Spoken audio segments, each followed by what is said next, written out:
Біз алдыңғы сабақта айтқан болатынбыз, яғни бізге компьютерге, локальды компьютерге MongoDB-ді қондыру керек болатын еді. Және бұл видео, яғни көмек ол тек қана Windows қолданушылар үшін түсіріліп жатыр. Яғни Windows қолданатын болсаңдар, сіздер не істейсіздер? Бірінші локальды компьютерге сіздер zip файл скачать етесіздер. Яғни скачать еткеннен кейін сіздер нені скачать? Яғни mongodb.zip деген файл скачать етіледі сізге.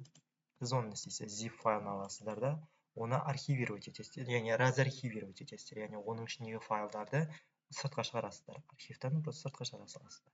Енді бағдарламаны іске қоспас бұрын бізді не істеуіміз керек? Біз дерек қорын білеміз, дерекқор деректер сақтайды. Енді деректерді біз бір жерде сақтауымыз керек қой. Деректер сақтау үшін MongoDB по умолчанию, яғни дефолтты түрде бізді SD, яғни C дискінің ең бастапқы директориясында сақтайды екен. Оның ішіне біз не істеуіміз керек? Осы екі команданы қолдану арқылы Zeta директориясын создать етуіміз керек, және оның ішінде database, яғни DB директориясын создать етуіміз керек. Мәні дәл осындай болу керек. Яғни мына жерден просто копировать етіп алсаңыздар да болады. Және консольда осыны запускать етесіздер.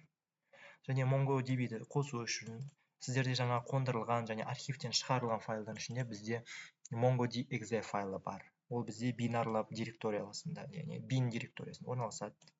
Және ол MongoDB.exe. Осы команданы запускать етесіздер, просто MongoDB.exe-ні. Мына мәнді көрсетсеңіздер де болады, немесе көрсетпесеңіздер болады, өйткені ол жұмыс жасау керек. Немесе копировать ете аласыз. Осыны бағдарлама іске қосқаннан кейін сіздерде барлық жұмыс жасау керек. Мысалы, менде қазір бағдарлама жасап тұр, бірақ та менде бұл Docker контейнер запускать етілгендіктен менде бұндай проблема болмады.